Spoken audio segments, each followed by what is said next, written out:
Good morning. It is 11:44 in the morning, and we're gonna rock and roll a little bit of cup of coffee.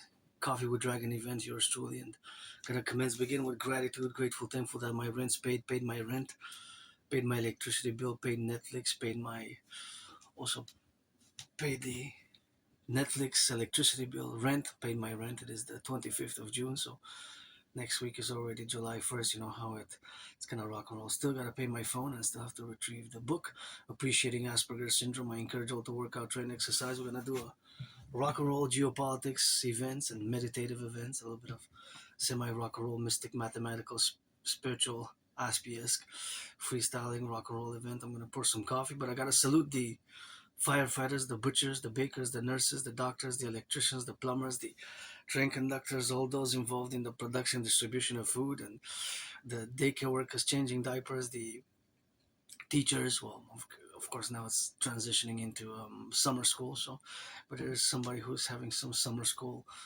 classes right now at this moment in time, or next week, beginning in July.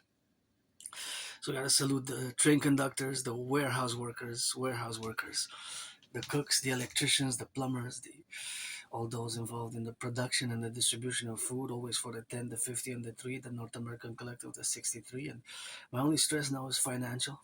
Still with financial stress aside, I pretty grateful, live a pretty Aspie-esque rock and roll lifestyle. You know, I gotta salute my fellow Rainbow Nation. It is Pride Month, so I'm proud of part of the LGBTQ community for as long as I can remember. I've been out in the open. I am androgynous pansexual, and I do live with a condition, not a disease, not a numbness, called Asperger's syndrome. As a matter of fact, I'm gonna present a book, discussing a book which is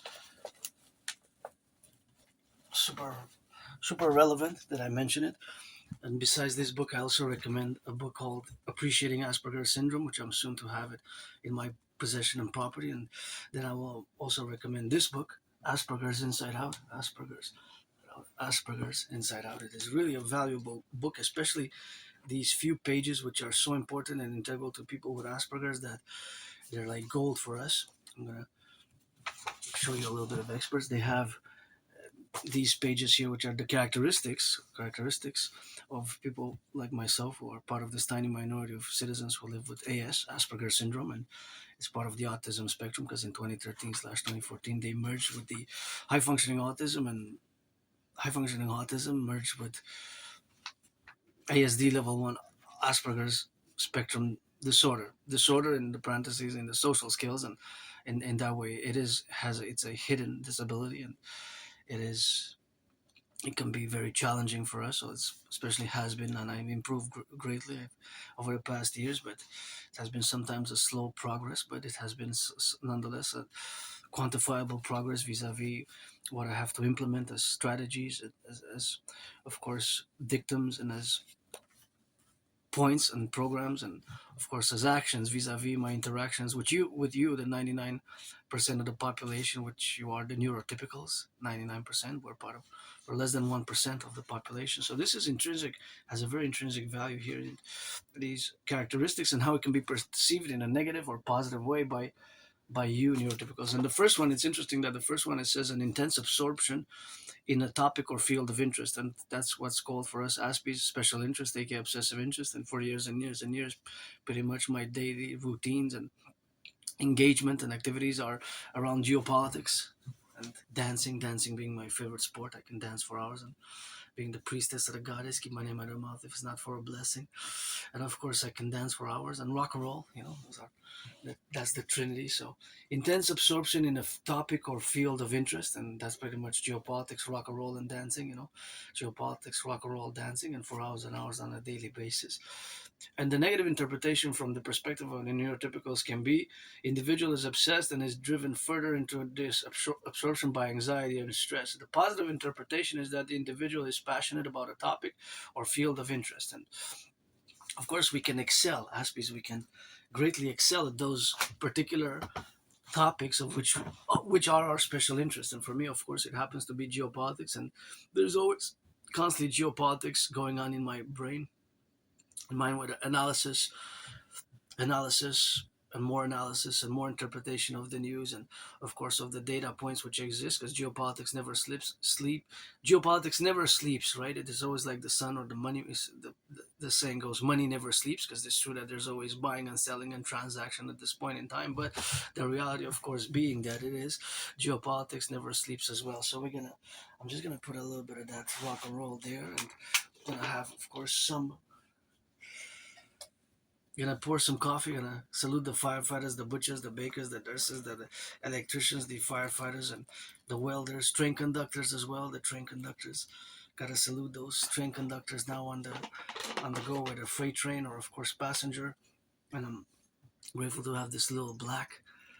It's really pouring coffee. See, as it's really like a filter. My anonymous friend gifted it to me. If I make a million, I'm gonna give her half of a billion or whatever the relationship is, whatever the. Or I call it a filter, but I guess it's really like a filter, but it's very practical. You know, you can carry around, and I don't need a big machine because this functions very well. So that's really good.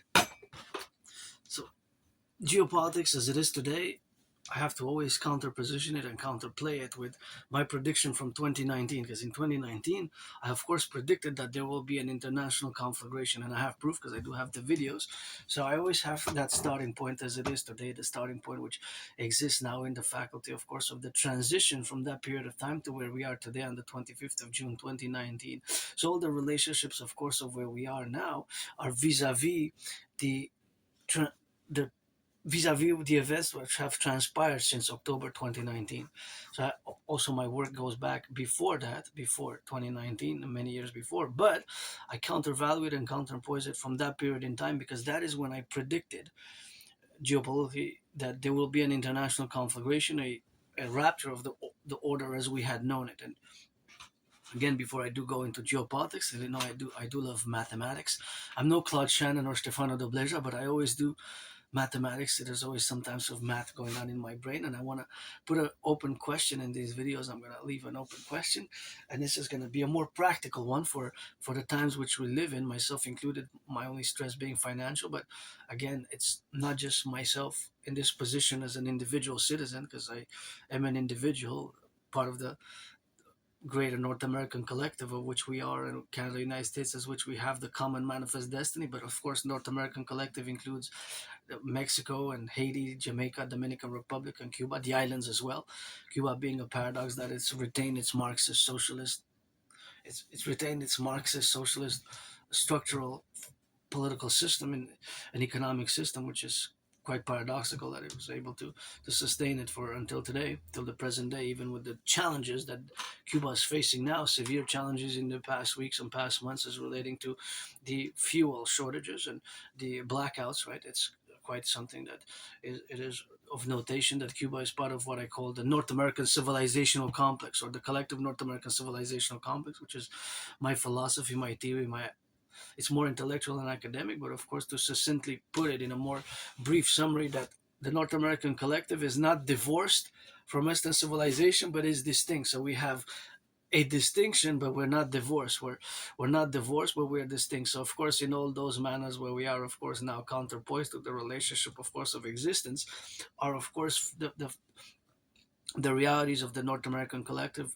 being not divorced from Western civilization, but distinct, right? So that is a more summary of what the North American collective is, as we're comparing it to Western civilization or other civilizations which might be older in time, because the North American collective is an emerging civilizational collective, and it started emerging really post the Second World War. It started before that, really during the American Revolution in 1776. That was its beginning, its inceptions. And of course, I do have to make a notation, because yesterday was Saint Jean Baptiste, la fête nationale, and next week is Canada Day. But I have to also make the statement that to my fellow brothers and sisters across Canada and in the 50 states, and vis-a-vis to my brothers and sisters in Quebec and Canada across the Confederation, that the king is absent.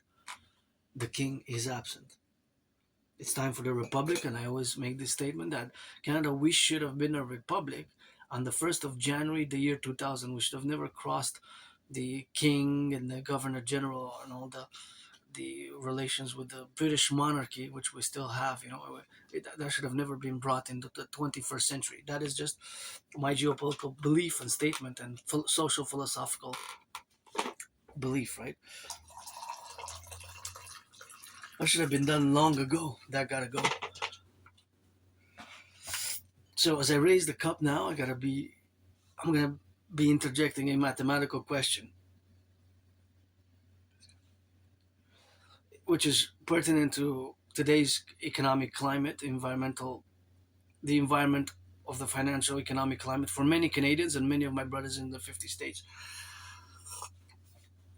Now, if you're on a budget, or someone is on a budget, myself included, and you're verifying 3 packs of coffee, right? And you have to forgo the quality for the quantity. So which of these 3 packs do you get more coffee per dollar? So meaning per dollar, which one do you get more grams? For example, I bought this for $9. It was reduced from 15.99, so that is almost $7 reduction. But it's not a pound; it's 340 grams. But it's more than the usual that I buy at regular price for $6.99 at $2 less. But that one is 225 grams. So I got for those extra $2. I basically got you do 340 right minus 225, so you're left with 115 grams, 115 grams, right? That is just the relationship of what it is, 115 grams. So of course all that relationship is of course to be implemented in the relationships of where we got now, to think about this relationship. If you're a coffee drinker, of course, if you buy even for somebody else, because it's not necessarily that you buy for yourself, you could buy for somebody else, XYZ, maybe an Aspie, not likely an Aspie, because we're not that many. I'm part of this tiny small minority of a population, and whose brain is different. Fundamentally, our brains function differently, right? There's mutations of the brain, and there's nothing that we can do. We can implement strategies, read books such as this book, Appreciating Asperger's Syndrome, or this book, Asperger's Inside Out, and then we make improvements in the social sphere. Because I also recommend the third book, by the way, before I get into the math. It's called. This one has a long title. I have it. I do have it. I'm not gonna retrieve it now to show it to you, but I do have it, unless it's very close handed here, because I was reading it the other day. So yeah, I have it right here, and I'm gonna show it in a bit. Hold on, show it in a bit. So this one is called. Hold on.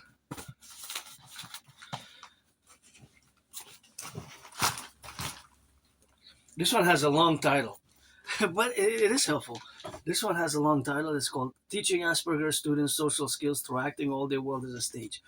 Teaching Asperger's students social skills through acting all their world as a stage. So you see there where you see by the title, which is kind of a long paragraph, where of course where we lack the most, it's social skills, social understanding of non-written social rules. And I suddenly learned the hard way over the past 11 years. My story has been, I made friends, I lost friends, I got jobs, I lost jobs, I got new jobs, I lost them, I lost my friends, lost my jobs, lost my friends, lost my jobs, but in the past years I've accepted my AS, my Asperger's syndrome, which is not a disease, not an illness, and I've been working on it constantly, and it's a constant effort, on a daily effort, especially when interacting with you, the 99% of the population. And I don't have any antagonistic feelings, resentments whatsoever. We can build bridges now, small, medium, large, extra large. And I got to salute the construction workers who build all the bridges, the railways, the aqueducts. Got to give a shout out to the Hydro-Quebec workers,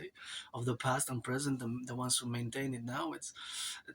I'm doing this video thanks to a civilizational privilege, which we all have, and that was my thesis back in 2023. Using electricity, running water, and of course having the aqueducts for the sanitation. All these are what I call privileges, intersecting privileges of civilization. So that is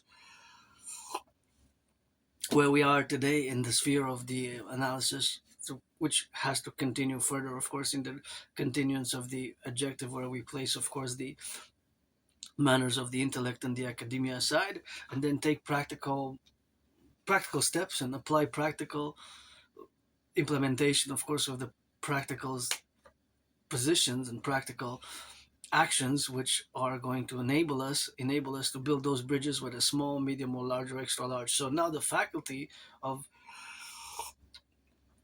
the characteristics rather of Asperger's vary, right? Vary between individual Aspies.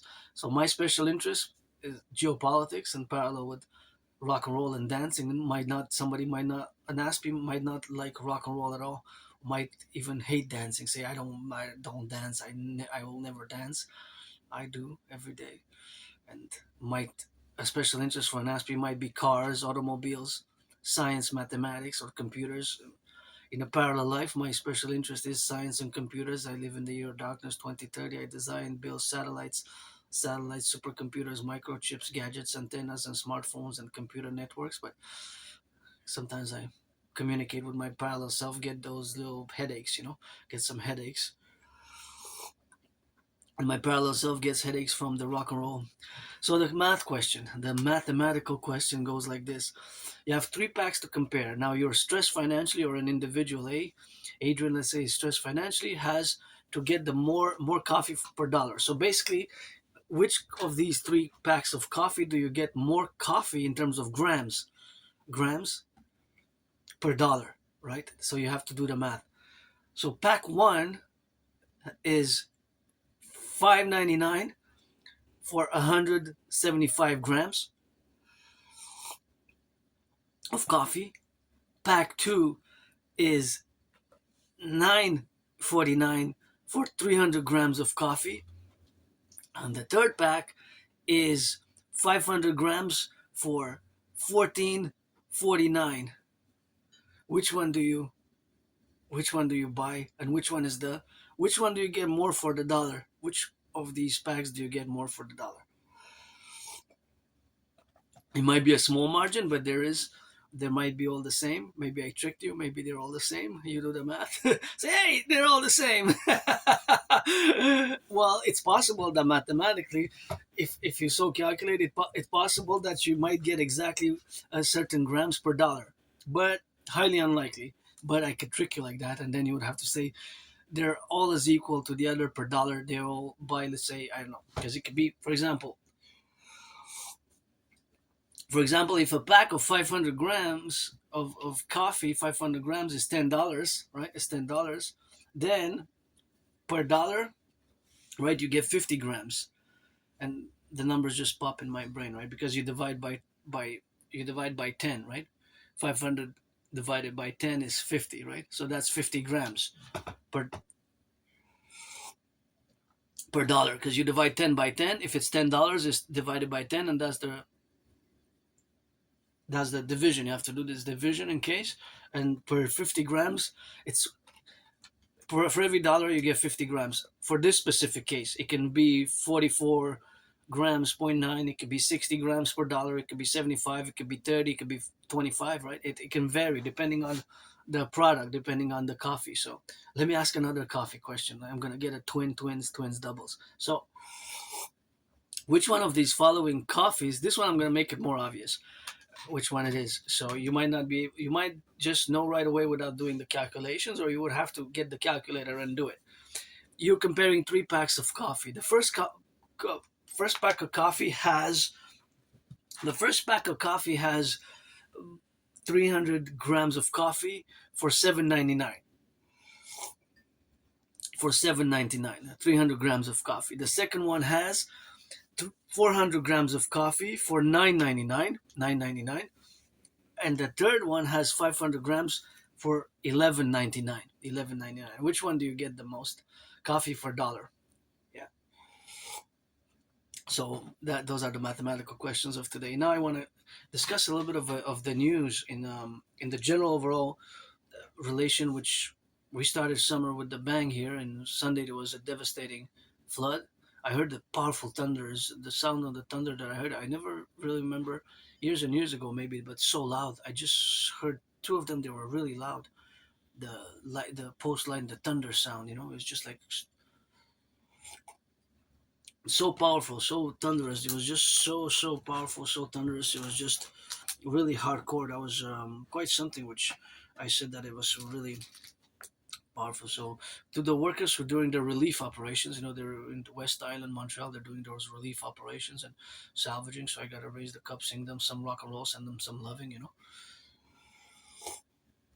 And of course, Monday, Monday we had, of course, Monday. I'm just give me 1 second.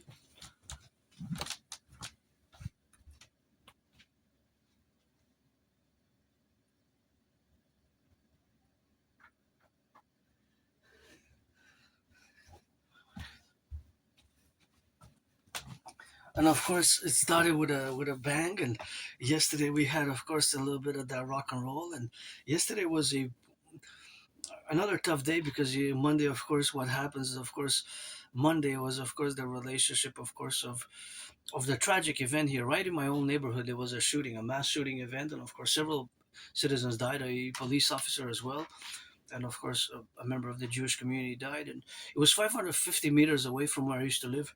It was quite a disturbing event, and there was some manifesto. I haven't read it fully. I read some of it because I didn't really read it at all with detail because I have to really read it fully from A to Z, of course, and fully from A to Z, of course, in the relationship, of course, that I have to analyze it in the this in its full totality because there was a 104-page manifesto, of course, where it is now to be related, and of course, those are the relationship which exists now with our stressful situation now because it's kind of like a PTSD situation, that we're still facing in Montreal because it was a hardcore event. There was so many shootings, and of course, there was so many events which are unprecedented for Canada. We've been living tough times, and even with this individual who left the manifesto, and I'm concerned that there's many more like this individual. Myself, I don't like violence at all. I don't like violence. I lived it. I have these flashbacks of,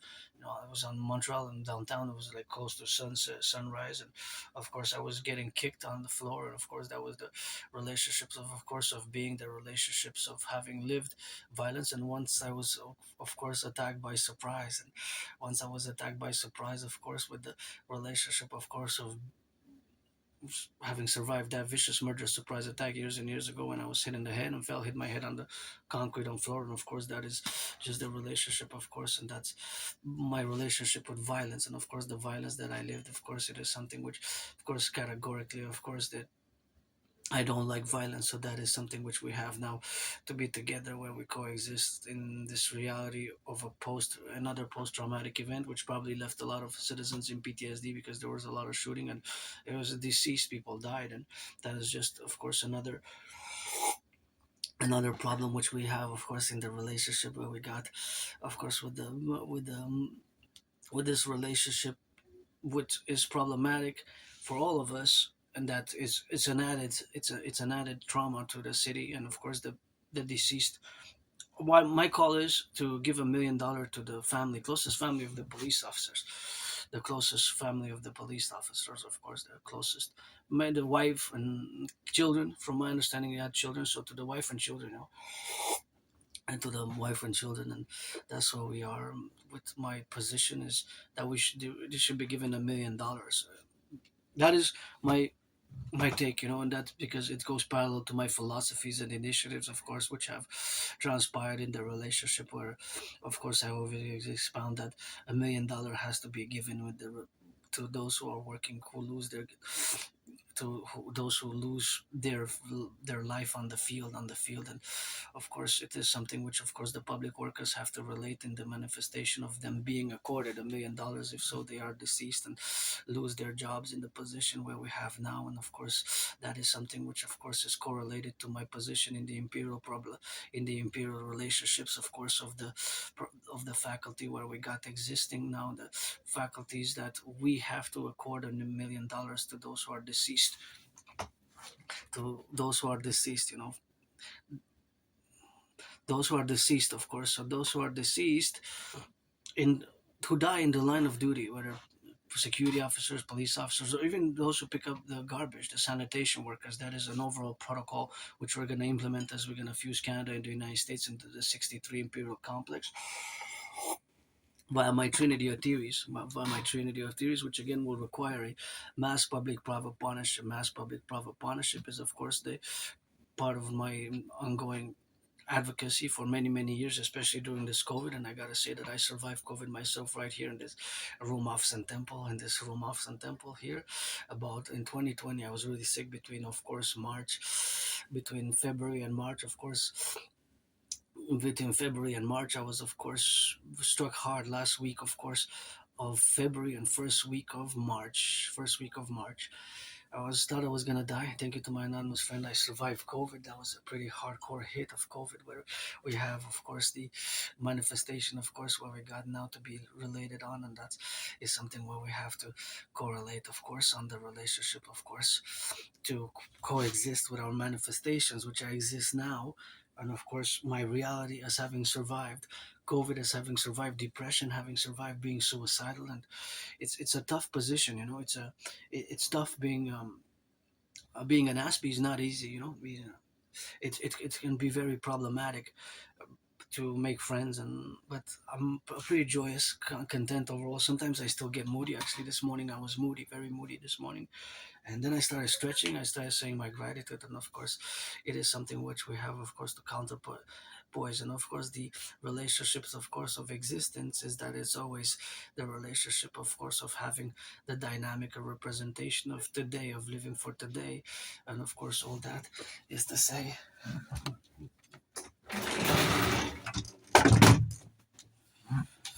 So that is the part of my being of be living today for today. You know, that's why I always say that it's carpe diem it every day. So you gotta have to counterposition that with my gratitude, and that gratitude is always the relationship where we got now to be on the relationship, of course, of the manifestation that we have now in the relationship, of course, of existence.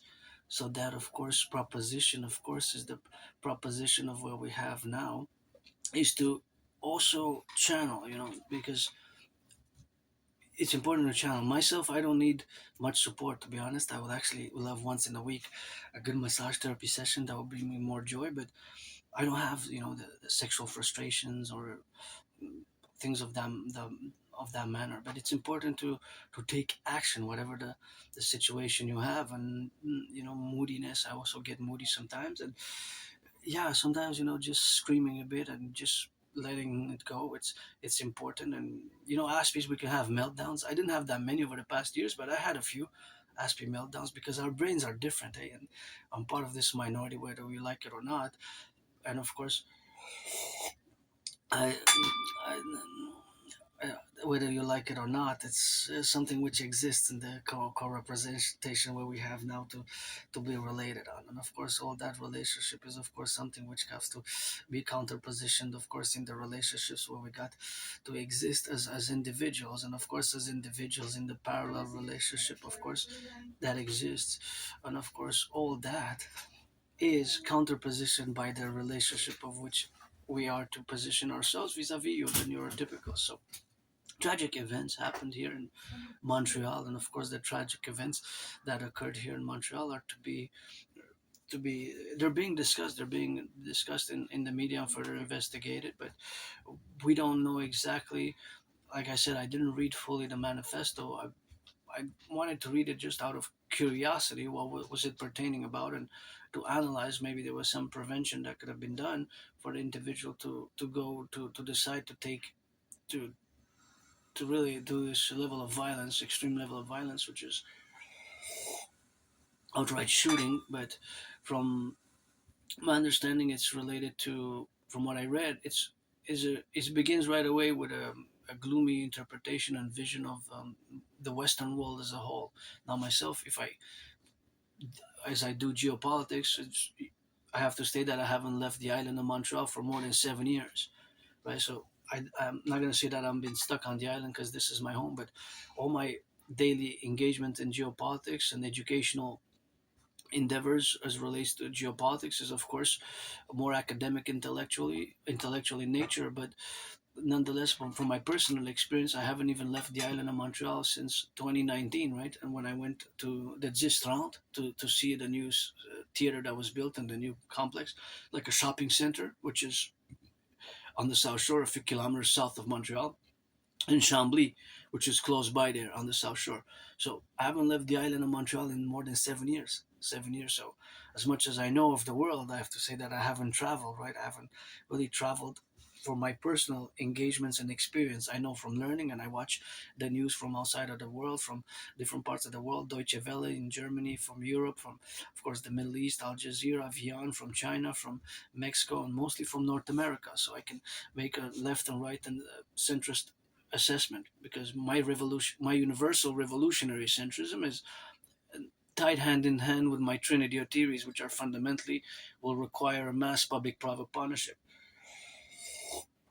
Now, from what I read from the manifesto of this individual who decided to shoot, and actually was 550 meters away from my old neighborhood, 550 meters from where I used to live. And you know me, I don't have nostalgia. When I go back in time, my life was worse, way worse. So my life got better after 2017, and in the past years, when I after I survived COVID, and of course as I learned to manage and learn to integrate and accept my Asperger's syndrome, my neurological condition, which with which I live with, and of course that has been of course a a work in progress over the past years for me personally.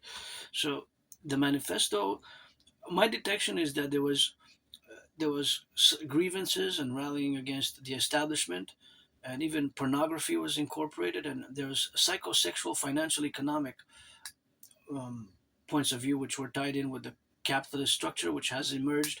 A paragraph of notation is that the individual make the analysis that since the 1980s, a bourgeoisie, he uses the word bourgeoisie often in the manifesto, basically an elite bourgeoisie, an elite that dominates the Western world. He makes references to the Western world at large. So he didn't just make references to Canada that much, just Canada. He specifically, mostly said the Western world in his manifesto. Now again, I will do a revision, and I'll continue discussing it as I read it fully. Maybe by Sunday, I'll try to read it over the weekend, full the 104 pages, because it's available. But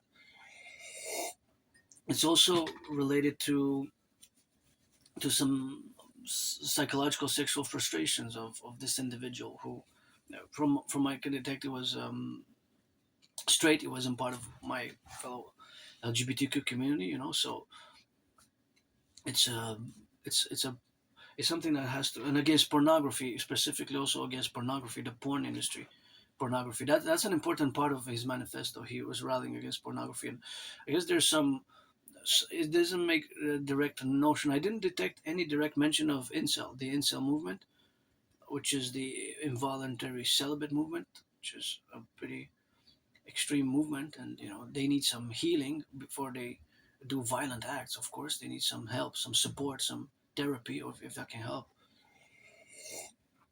for sure. But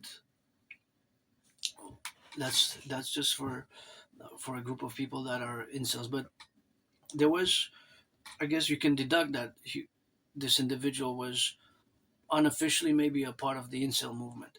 So I don't know exactly because I haven't read the full manifesto. Yeah, the compost. Yeah, because I didn't want to forget before I leave, and I already cleaned the part of the fridge. Yeah, I know. I didn't want to forget. Compost day, compost day. So it is. It's a compost day, and that's, I have to be reminded because I left. I'm trying to leave around before 4. Yeah, remind me at 3. What time is it now? Yeah, thanks.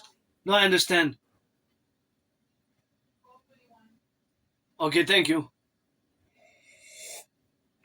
Yeah, I have to not forget the compost. I got to salute whenever I do the compost. I always had a good experience working on the compost projects between 2018 and 2019. That was like a contract job, and I learned a lot about the environment, and that was always a good memory also.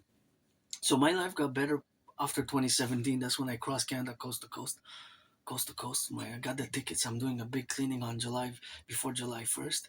A big cleaning next Monday here, so it's gonna be rock and rolling.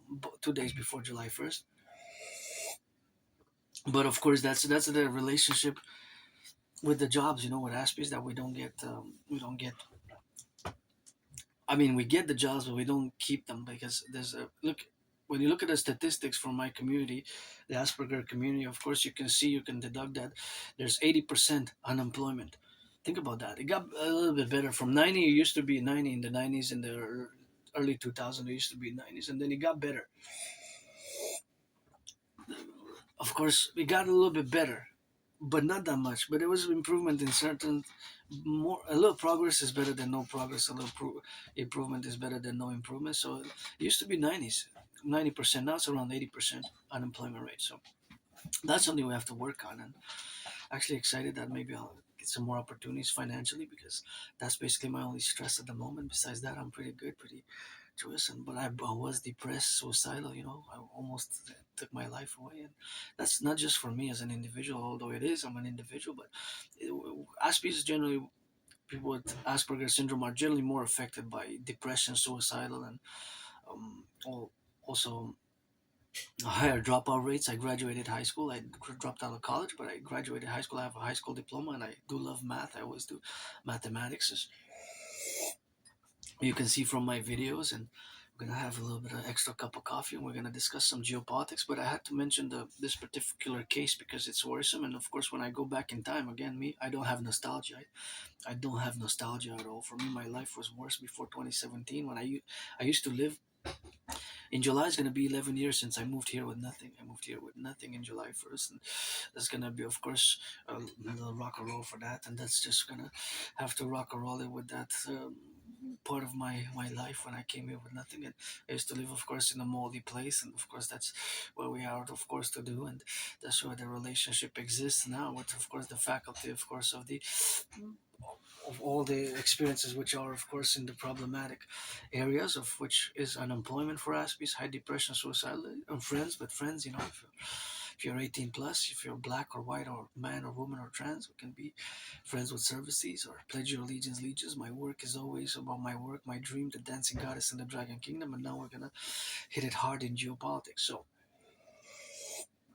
but it's interesting that I just had a note from. I only read about maybe 15% of it, of the manifesto. Just skimmed a few pages.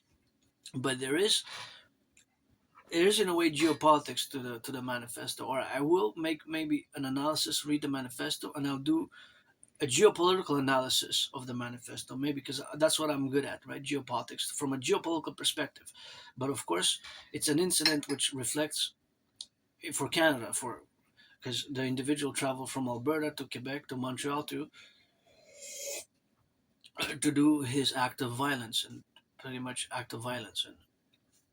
But we don't know the full story. But it might have been directed towards the porn industry. Now, you know me, I have no moral ethical issues with pornography. I don't watch it myself, but I don't object it morally. Morally, ethically, I don't object pornography as it is, morally or ethically. But it can influence certain people more than others in different ways. More just like for somebody, alcohol could be a problem. And sometimes I say maybe me before 2014, maybe I was a junkie. I was doing drugs and I was doing alcohol. I was an alcoholic because I have a good memory of the past 11, 12 years, just before it gets a bit foggy, before early 2014 and like November, October 2013. Before that, it gets a bit blurred.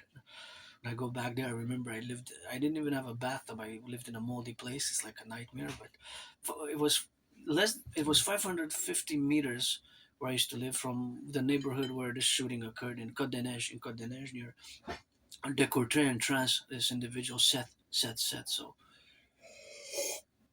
that was, of course, the problematic what we have, of course, now. But of course, with that relationship is, of course, that we're gonna have a second cup of coffee and we're gonna discuss geopolitics as it is from the Canadian perspective, the North American perspective. It relates to the allies, and I want to mention, of course, the that for some reason it I related this particular case to a warning that the RCMP gave a few years ago, which was published in of course March 2024 March, and of course that was published back in a few years ago, more than 2 years ago, and of course all that is of course related to the climate, which is going to deteriorate as the of course it was a heavily redacted document.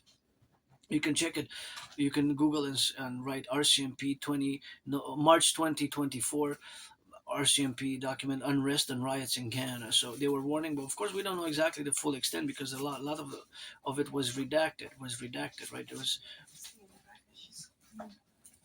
was redacted, and of course that is the relationship, of course, of this geopolitical reality which we have now in the counterposition to this special event, and the fact that of course the PBO, Parliamentary Budget Officer, also warned of the growing Canadian public debt servicing as in relation to also the individual citizens. So we have this dual economic financial growing problem in Canada, and that's why interposition is the solution, the DRT, the debt refusion theory, in of course the relationship of the DRT, the debt refusion theory, which has to be complementary to all the other institutional and organizational strategies which we're going to implement for the North American collective. You can get familiarized with the DRT, but nonetheless, more than 3 years ago, I was warning what the PBO warned a few months ago, and in 2019, again, I warned that there was going to be an international conflagration, and generally overall, it's been happening as I predicted, and I have proof because I have the videos, and I actually also created a workout training program system to go hand in hand with that scenario. I performed myself more than 372 sessions of that same program system, which of course has been related to the World War III scenario, which was endeavored to be, of course, extensively in use in a more academic, intellectual manner. But of course, it is a very practical, efficient, and effective workout, which was designed to go with such a scenario. And of course, I have been for years and years and years advocating it to be integrated across the NORAD NATO security forces complex, police forces, and armed forces, and RCMP as young as 7, even in the high schools, I believe that it actually I know that it is can be contributing to general overall fitness. So it's not meant for aesthetics. You can check it out for yourself. It has certain rules and regulations which must be abided by. So it can also be fun for many, but it's designed a little bit of scientific mathematical design, I guess, an Aspie, designing a workout training program system designed for maybe more Aspies, people who are more neurodivergent, but it can be integrated and applied into role for the 99% of the population with which we have to build bridges, which are you, the neurotypical. So in that faculty and event, I have to say that it's a great workout training program system that increases general overall fitness. And of course, the increasing general overall fitness is of course a pursuit to that dynamic, of course, which is counterposition to the elements of it being made and created to go hand in hand with a workout training. That is the training program system, which officially has a long title called the General War Integrated Whole Body Training System, aka the Dragon Army Workout, is of course made to go hand in hand with an event scenario, an emergency scenario, which is a World War III scenario, which of course has been happening in the past years. Now, since in October 2019, I predicted that there was going to be, of course, the relationship I got, not to be a relationship about. So that's in 2019, in October, I predicted that there was going to be an international conflagration. And that international conflagration has been happening, of course, as I had predicted it in many ways and faculties and shapes and forms. And of course, integrated where we have now, of course, in that integration with this specific point in time event, that means going back to October 2019 and arriving today. That means a few years have passed. COVID has all the events basically from 2019, from October until today. I don't want to get too intellectual or technical or academic about it. So we have to begin my geopolitical analysis, although it predates 2019, but we have to start in 2019. And all the work that I created post 2019 with some references to earlier works, which are more, again, intellectual academic, and most of them are also private public partnerships, such as the one that I did is in a format that I, of course, in 20 post 2017, after I came out of my depression, the event that got me out of depression was crossing Canada coast to coast, and that inspired me to write an article, and not just an article but a document, of course, a call for action for the mass. It was called something, I have it on certain USB keys. I have several USB keys, of which they're round about here in my room, office, and temple, of which of course there's the initiative for the mass financing of public via public private partnership to mass finance tourism. to mass finance tourism for the wellness, general wellness of the population, of which exists now in the counterbalancing, of course, of the mechanisms of course, interior North American civilizational complex, of course, which is to have the dictum and the appellation, of course, to strategize for the wellness of our citizenry via mass financing tourism as a mass public-private partnership. So, because my experience of crossing Canada coast to coast had a very refreshing, regenerating, and great overall. It got me out of depression fundamentally. In 2017 summer, August, we went to British Columbia, Vancouver, and then we came back in September of that same year, 2017. We took the train 25 hours and 44 minutes. 25 hours and 44 minutes.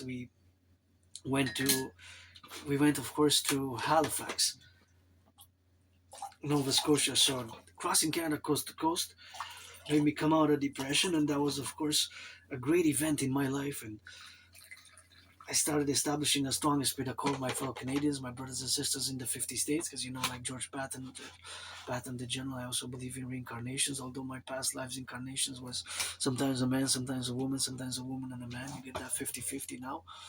I'm a man, woman, man, rock and rolling. But yeah, it's important to mass finance via public-private partnerships. So to mass finance not just tourism but also fitness. So that's why there's solutions to the problems which we face. There's solutions, but solutions we don't really necessarily fully have to say that it's only the private or the public, because mine is a fusion, is a universal revolutionary centrism, is a fusion of both the public and the private, right? It's a fusion of the public and the private. My solutions are a fusion of the public and the private. Cheers to the firefighters, butchers, bakers, nurses, doctors, electricians, and the plumbers. And of course, I don't like violence. I don't like violence. I live hyper vigilant with my PTSD, I guess, but I survived it myself. I survived a vicious, murderous, homicidal surprise attack. I was hit in the head, hit my head on the concrete floor, and I don't like violence at all.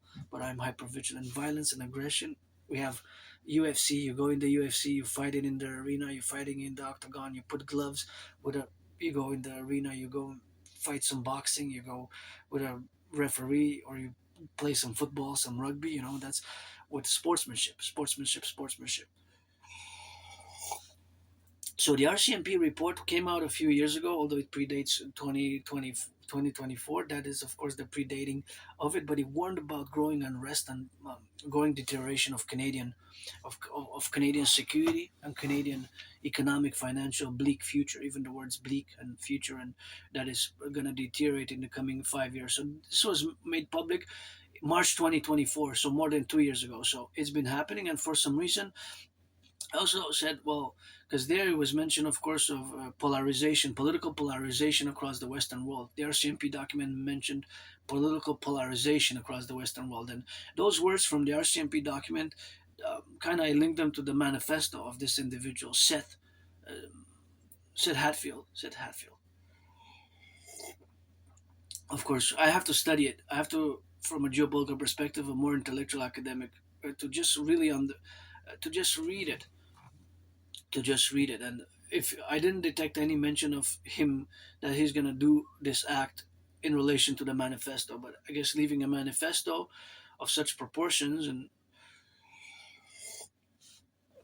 104 pages, it's like a small booklet, really. It's like a small booklet, so I'm going to have to pay attention to in a more detailed manner to the philosophy, the grievances, and the psychosexual problems underlying there. But I mean, the psychosexual problems. I mean, myself, I'm part of the LGBTQ community, so being pansexual, maybe it's different from my perspective. I don't have those frustrations. I would discuss them openly if I would, but I don't. I could actually use just a good massage therapy session. They're athletic, like massages, like for athletes. But I listen to ASMR, ASMR massages, and thanks to those who make ASMR massages, that kind of helps. And I can here where I live, I have a bathtub, but it will definitely improve my quality of life if I would have a massage from sometimes. But you know who deserves it better? The firefighters, eh? Public workers who change the aqueducts. But I guess it's good to have a job. They're also paid by the hour, so they can maybe save to afford once a week. But with the growing cost of living, it's problematic, eh? And then, I always do math, and the growing cost of living is something that I don't remember in the past 11 years ever seeing it so bad in Canada. And just in 7 years, food bank usage has more than doubled. And not in 50, 40 years, 35, 25 years, but in just 7 years, food bank usage has doubled. So that is really a problem which we have to address in the relationship of which we exist now. Because myself also, I'm a recipient in many ways of food security, right? Of food security. almost e- Almost every other day I receive some food security, so I gotta salute those truckers, the bakers, and the farmers as well. Farmers rock. So I gotta take a moment to raise the cup for the farmers, the train conductors. Maybe some farmers moody now. Not just me. I was moody for like 3.5 hours this morning, from like 7 to 10:30. Then I started feeling better.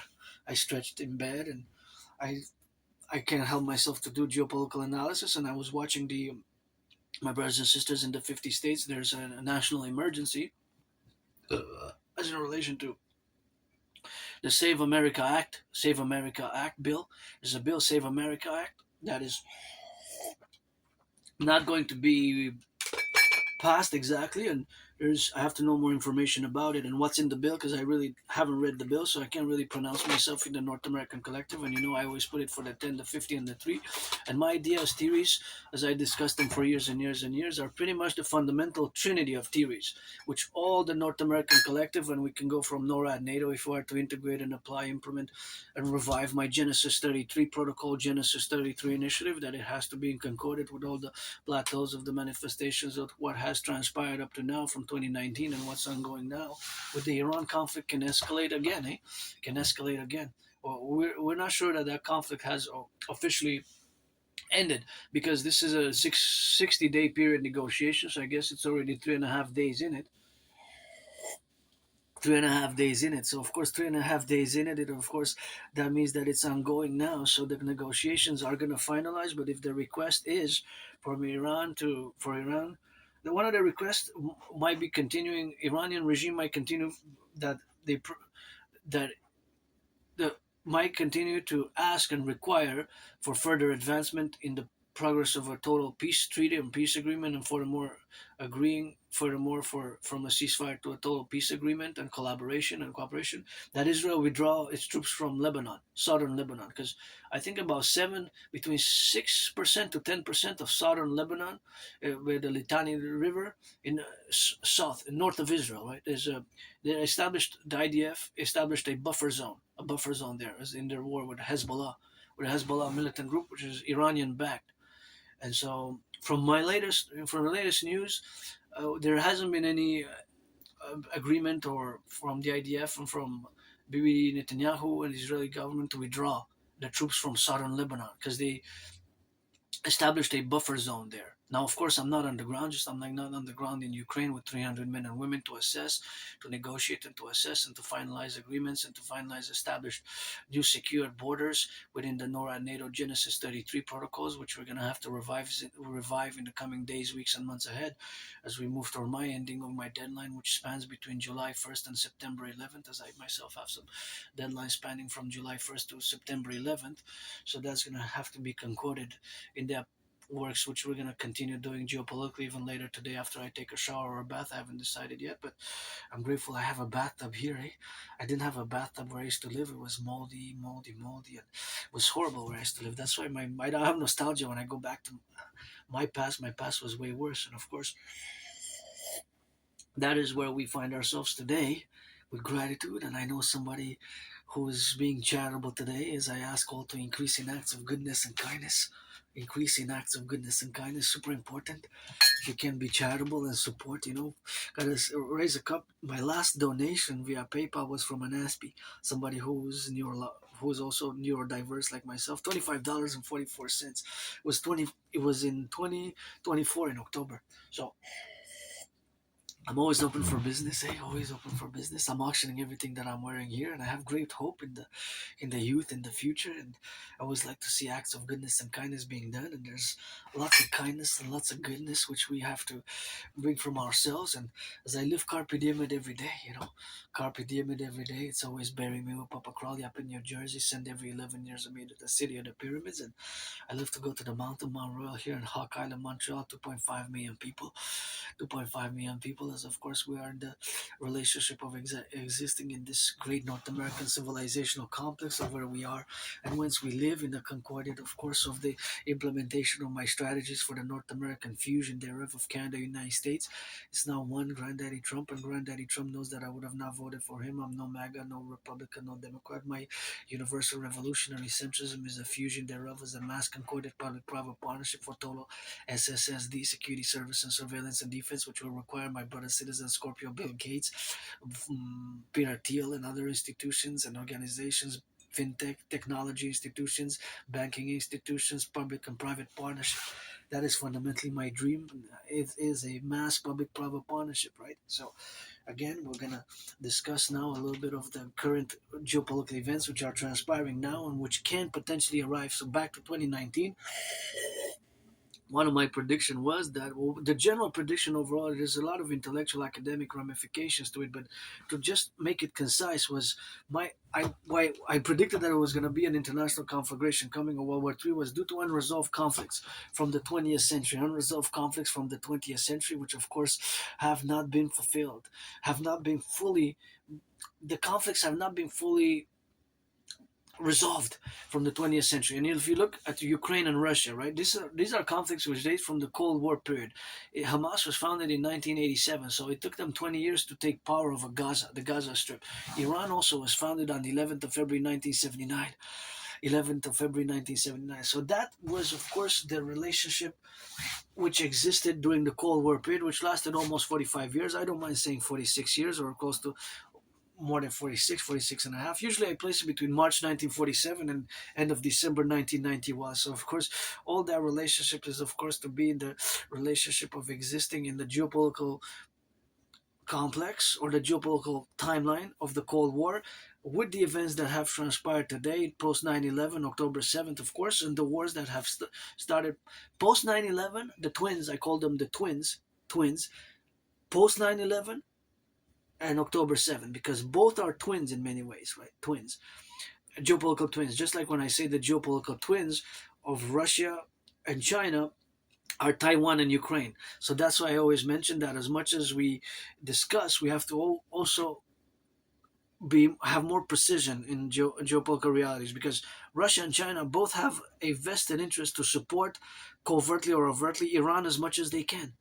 China, Russia have a overt or covert interest to support Iran as much as they can in all their logistics, right? Because they're ending the petrodollar. They're also together in the past 3 years, Russia and China have solidified their military alliance like never before. Their military alliance has been solidified in a complex, right? They're also ended trading in US dollars. If you look at all the events, they only trade in rubles and yuans between themselves now.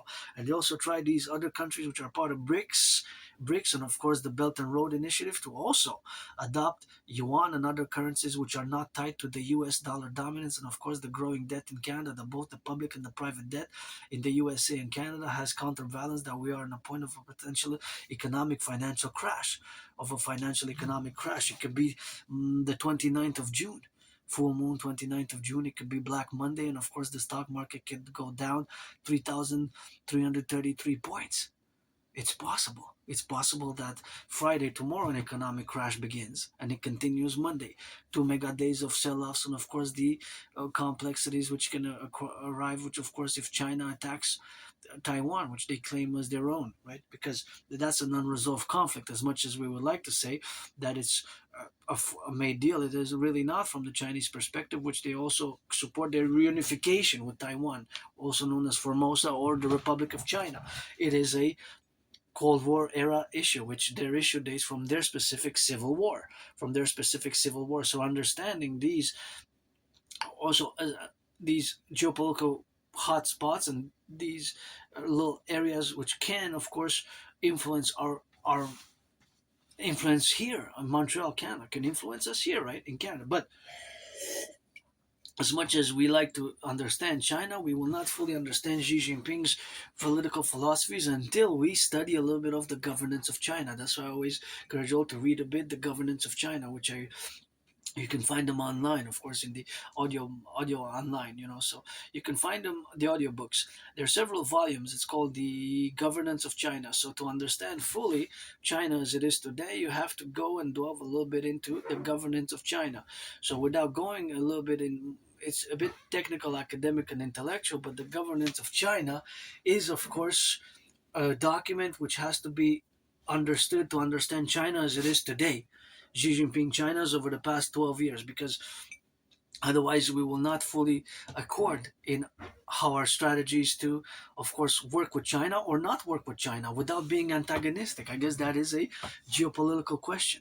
As a North American collective, as a NORAD NATO, as NATO member countries in relation to the DMAA, remember the DMAA? I discussed it in the past in depth. It is not just my theory and philosophy. It is a work mode. That is a tool, an operation tool, which of course has to be implemented and concorded. The DMAA, Direct Military Assistance and Action, which has in parentheses, and it has the C. So the C has its consequences. I discuss it in fully in depth.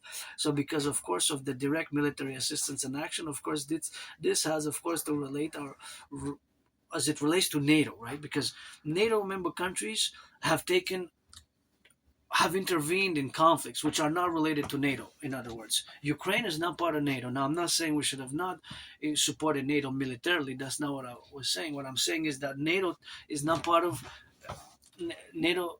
Ukraine is not part of NATO. Neither is Israel, right? So neither are other countries, but NATO member countries as a united military security defense collective. Because if you come from a NATO member countries, your security clearance is better than from non, because NATO countries have a security clearance system, right? Security clearance system, as we should, because it's a security military alliance, which also I have to mention, which added countries which were part during the Cold War from the Warsaw Pact, right? And that was one of Putin's grievances. Putin's grievances was NATO expansion, but this was from this is not new. Putin has objected to NATO expanding since the 90s, right? And we have to understand Putin as he has a nostalgia vis-a-vis the USSR, because he lived the most of his life when the USSR got dissoluted. He was already in his 40s.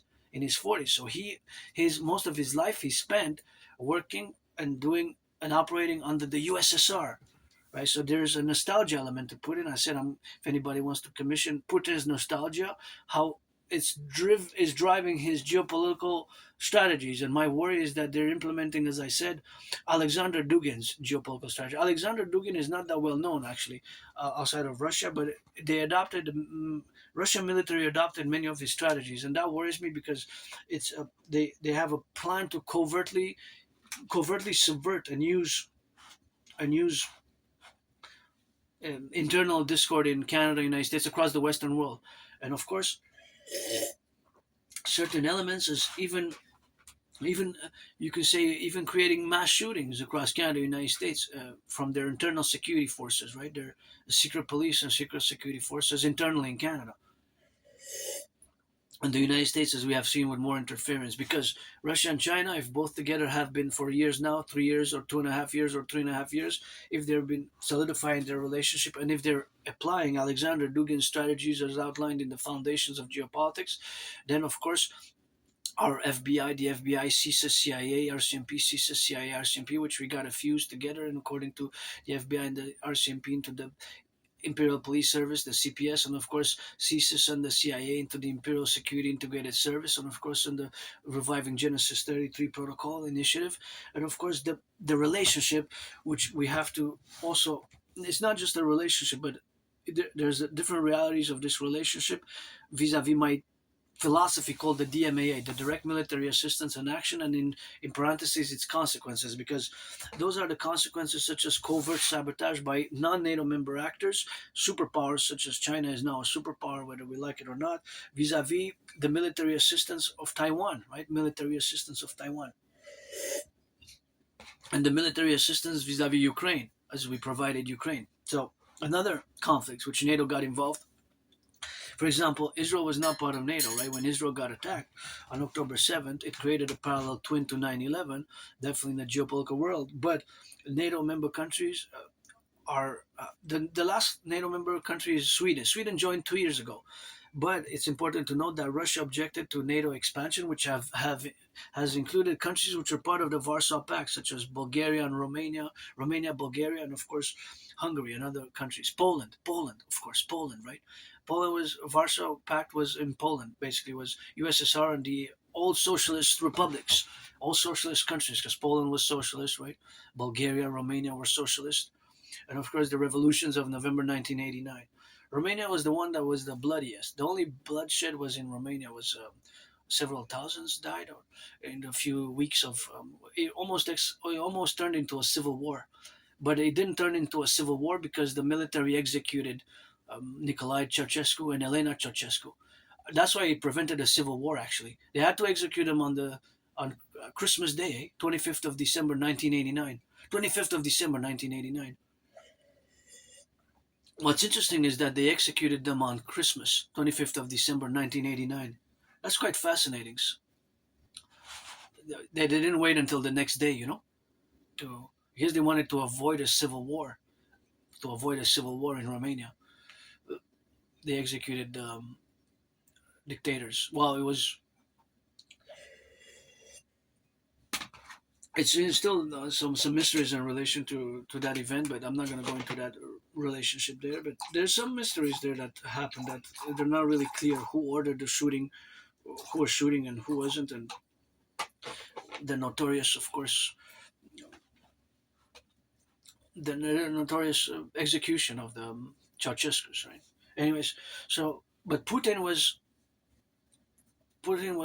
of course, alive during those times, and of course, he has spent most of his life in the Soviet Union. So this is it for today. So we have to also implement my DMA 18. So firefighters, butchers, bakers, nurses, doctors, electricians, and I want to keep going because I'm going to do my workout and eat, and